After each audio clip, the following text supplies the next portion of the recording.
jogaram. E jogaram ele, pastor? Não. Jesus foi precipitado de lá? Comigo? Não. Então o que aconteceu? Lucas capítulo 4, versículo 20 descreve isso. Ele, porém, atravessando no meio deles, apenas retirou-se. Jesus me dá uma lição todas as vezes que eu tento entender. Quando não é possível você permanecer, simplesmente saia. Quando não é possível caminhar junto, passa pelo meio deles e vai embora. Eles jamais ousarão tocar num fio de cabelo, no filho de José. Assim diz Deus para a tua vida: saia do lugar da hostilidade, saia do lugar das acusações, saia do lugar onde querem matar você. Deus me ordena me dizer: não te preocupes, ninguém te toca. Eu vou amordaçar cada um deles, ninguém há de te tocar. Jesus me autoriza a dizer: saia do meio deles, saia do meio daqueles que artimanham calar a sua voz. Você só conhece uma pessoa no embate, na luta, na contrariedade.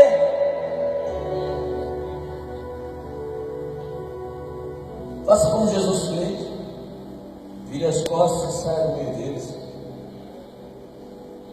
Vão tentar contra você? Não tem jeito. Aquele que te levantou está cuidando de você em todos os teus caminhos. Esse sair de Jesus é espiritual. Jesus está dizendo assim: eu não dependo da nutrição de vocês. Esse sair é emocional. Jesus está dizendo: eu não vivo pelo que vocês estão dizendo. Esse sair de Jesus é um sair geográfico, porque quando você disser tudo o que você vai dizer e fizer tudo o que você há de fazer, Jesus vem, toma a sua mão e diz assim: vamos para outro lugar, porque é em outro lugar que eu tenho mais para você. Aleluia. Preste atenção.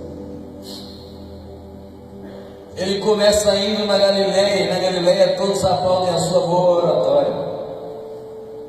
Ele vai para Nazaré e agora há uma grande repulsão, porque ele resolveu contrariar. Ele não desiste. Novamente Jesus vai para uma outra sinagoga, de novo na Galileia, em Cafarnaum. Ele começa novamente a ensinar, porque quem foi chamado para ensinar não sabe fazer outra coisa a não ser ensinar. E nos momentos de folga ele vai ensinar. E quando as coisas se apertam, ele ensina.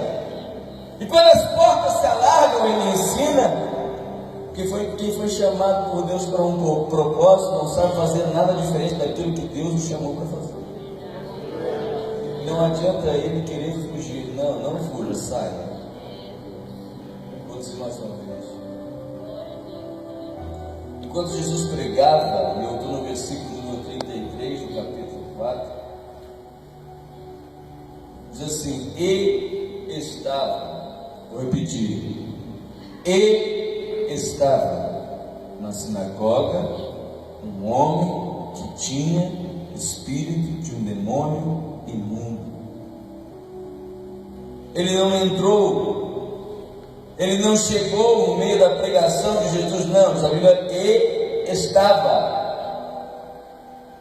Subia um pregador, descia um pregador, subia um pregador, descia um pregador, subia um pregador, descia um pregador, e o homem que tinha um espírito de um demônio imundo estava.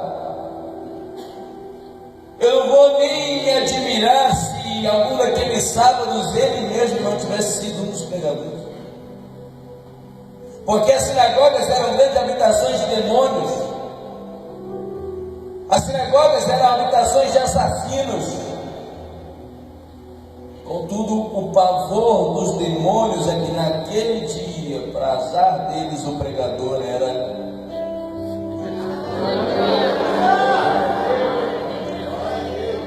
Jesus não chamou o demônio pelo seu nome, não, ele começou a pregar a palavra. Jesus não disse, olha, vou contar 1, 2, 3, você vai sair, não, ele começou a pregar a palavra. Jesus não disse, olha, vou colocar as minhas mãos, vou fazer um forte clamor, não, ele começou a pregar a palavra. Jesus não disse, quando houver um demônio se manifeste, não, ele simplesmente começou a pregar a palavra. Jesus não disse, eu vou pegar água consagrada, com óleo consagrado, jogar na tua cabeça, não, ele começou a pregar a palavra. Porque quando a gente conhece a verdade própria nos liberta, não há necessidade de fazer mais nada. Se não houver libertação, é que você não está ouvindo a palavra. E enquanto Jesus começou a falar, a pregar a palavra, o endemoniado gritou em alta voz na sinagoga. Demônios podem ficar escondidos por 10, por 20, por 30, por 40 anos atrás de um sistema religioso, até o dia que Jesus chega, porque quando Jesus chega, glória a Deus, vou dizer mais uma vez, ele não pode ficar escondido atrás de um sistema religioso por décadas, por grandes dias, por grandes períodos, por grandes tempos, mas quando Jesus está no ambiente, ele não consegue ficar escondido, porque ele tem raiva, ele quer se manifestar, ele quer chamar a atenção.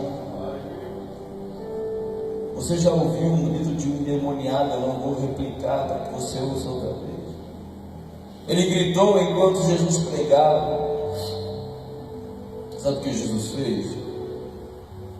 Para começo de conversa, gritou: cala-te e saia.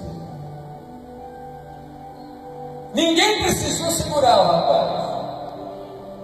O demônio se jogou no chão. Eu conheço muitas pessoas que são contrárias às antigas tradições em que profetas se levantavam com autoridade. E na autoridade do profeta a gente abaixava a cabeça porque sabia que o Espírito Santo vinha ao nosso encontro. Não tinha ninguém que permanecia de pé porque todos sabiam que naquele momento Deus ia falar e por muitas vezes Deus ia envergonhar. Eu particularmente prefiro 1000 vezes que Deus me envergonhe do que um demônio me lance no chão. Pare com esse discursinho de que Jesus não envergonha ninguém. Esse discursinho a gente tirou das palavras dos outros. Esse discursinho a gente tirou da nossa própria imaginação. Assim como ele honra, ele exalta, ele levanta. Se tiver que envergonhar, ele vai envergonhar. Se tiver que envergonhar, ele vai envergonhar. Mas ele vai curar depois, ele vai levantar depois, ele vai salvar depois, ele vai erguer depois, ele vai transformar depois. Ele vai dizer: sou eu que te curo, sou eu que te salvo, sou eu que te levanto, sou eu que te exalto, porque eu faço o que eu quero e envergonho primeiro, mas eu levanto e eu exalto depois. Eu nunca deixo ninguém envergonhar por muito tempo. Eu vou pegar a sua mão e vou te colocar de pé outra vez. Ou não foi vergonha para os discípulos quando ele disse aos discípulos: geração incrédula, até quando andareis comigo? E eu estarei convosco e vós sofrereis aí dessa maneira.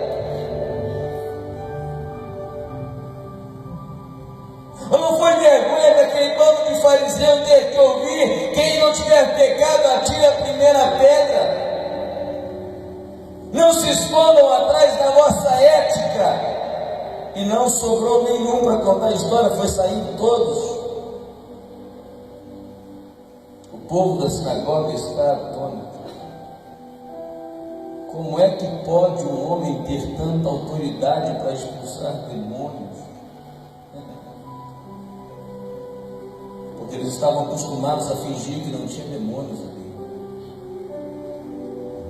Eles já estavam acostumados a dar uma aguinha com açúcar porque ele está nervoso. Eles estavam acostumados a colocar as pessoas endemoniadas por detrás das cortinas do altar.